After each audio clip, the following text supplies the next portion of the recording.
अस्सलाम वालेकुम स्टूडेंट्स आज हम चैप्टर 5 से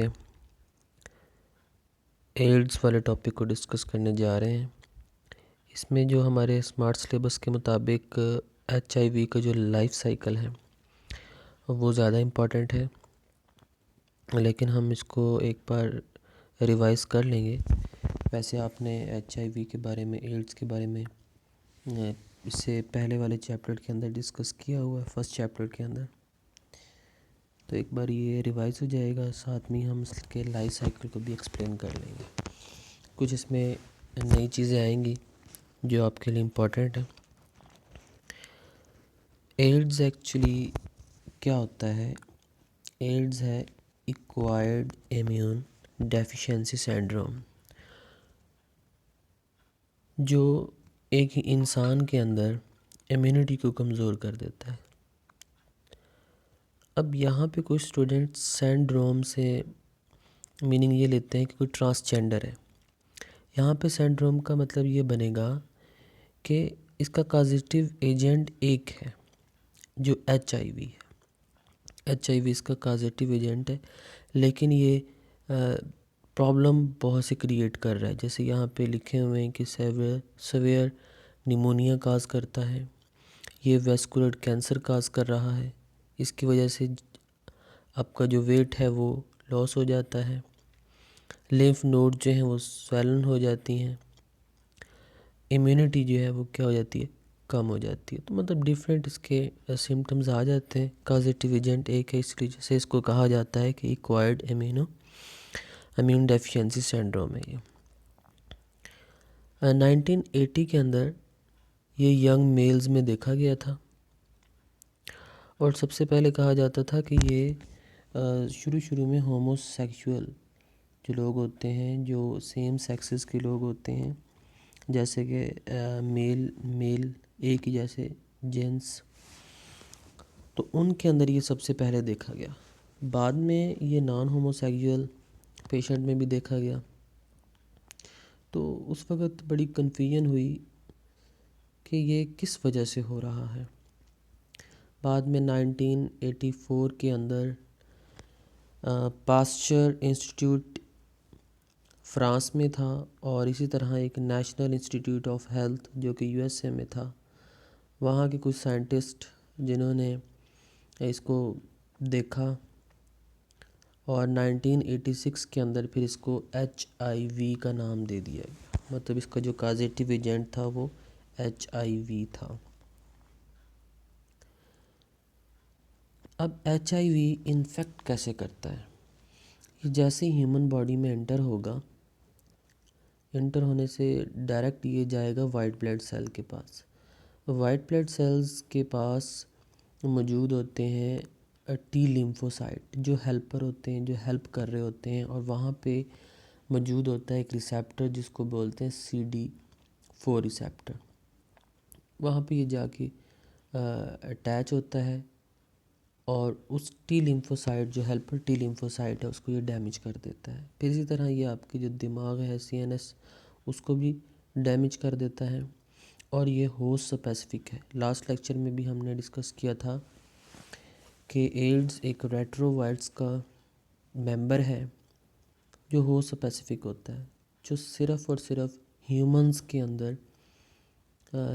अंदर क्या करता है, बीमारी काज करता है, एड काज करता है। हालांकि HIV एनिमल्स के अंदर भी मौजूद है, लेकिन उसको एड काज नहीं कर रहा। ये सिर्फ़ और सिर्फ ह्यूमंस के लिए ही है, इसीलिए होस्ट स्पेसिफिक होता है।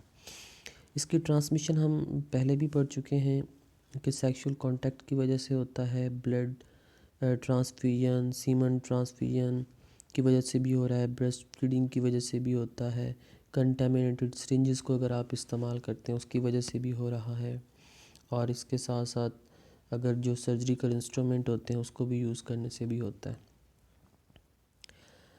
ट्रीटमेंट इसका यही है कि कुछ वैक्सीन्स इसके अगेंस्ट जो है वो सिंथेसाइज हो रही हैं, एक्सपेरिमेंट स्टार्ट है। कुछ साउथ अफ्रीका के अंदर उन्होंने कुछ तो ये वैक्सीनेशन का प्रोसेस किया हुआ है। प्रिवेंशन के अवॉइड करना है आपने डायरेक्ट उस पेशेंट से जिसे HIV है। जो HIV का पेशेंट है उससे आपने बचना है। एक सिरिंज को बार बार इस्तेमाल नहीं करना। जब भी आपने सिरिंजेस इस्तेमाल करनी है या बर्तन को इस्तेमाल करना है या जैसे इंस्ट्रूमेंट होते हैं सर्जिकल इंस्ट्रूमेंट उनको इस्तेमाल करना है तो उसको सबसे पहले स्टीराइल करना है, साफ़ करना है, नीट एंड देन आपने उसको यूज़ करना है। इसी तरह आपने नीडल्स भी स्टीराइल नीडल्स का इस्तेमाल करना है, देन आप इससे बच सकते हैं। और स्टूडेंट्स आपको याद होगा कि HIV का स्ट्रक्चर हमने डिस्क्राइब किया था लास्ट लेक्चर में, उसे आपने देख लेना है। अब हम डिस्कस करते हैं इन्फेक्शन और जो लाइफ साइकिल है मतलब HIV का वो कैसे ह्यूमन के अंदर एंटर होने के बाद उसको इफ़ेक्ट करता है, कैसे उसको डैमेज कर रहा होता है। सबसे पहले ये HIV अटैच होगा लिम्फोसिटिक जो T लिम्फोसाइट सेल है उनके साथ अटैच हो जाता है। पहला स्टेप अटैचमेंट का होता है। अटैचमेंट के बाद ये अपने RNA को जो इसका जीनोम होता है उसको एंटर कर लेता है उस सेल के अंदर। जो T लिम्फोसाइट है उसमें क्या कर देगा, ये एंटर कर देगा, साइटोप्लाज्म के अंदर ये दाखिल कर देते हैं। वहाँ पे CD4 रिसेप्टर मौजूद होते हैं। वहाँ जाके ये क्या करता है, वायरल DNA रिवर्स ट्रांसक्रिप्शन करेगा। रिवर्स ट्रांसक्रिप्शन का मतलब ये है कि RNA अपनी कॉपी बनाएगा, DNA हाइब्रिड बनाएगा।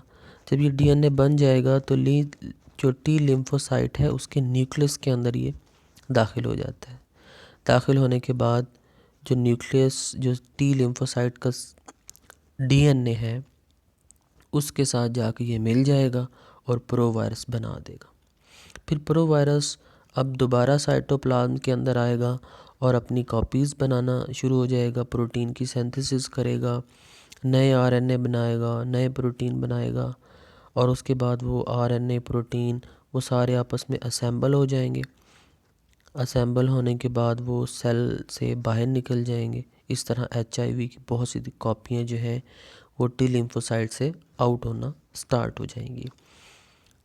ठीक है स्टूडेंट्स, यहाँ पे अब ये T लिम्फोसाइट्स जो वाइट ब्लड सेल्स का सेल है ये अब डैमेज हो जाएगा। इस तरह ये अपना अनफंक्शनाइज हो जाएगा, मतलब ये अपने काम नहीं करेगा। और इस तरह ये हमारा टॉपिक कंप्लीट हुआ। इससे कुछ इंपॉर्टेंट क्वेश्चंस मैंने यहाँ पे लिख दिए हैं, आप यहाँ से नोट कर सकते हैं। अगर इसमें से किसी भी टॉपिक की आपको समझ नहीं आई दैन आप पूछ सकते हैं। ओके स्टूडेंट्स, अल्लाह हाफिज़।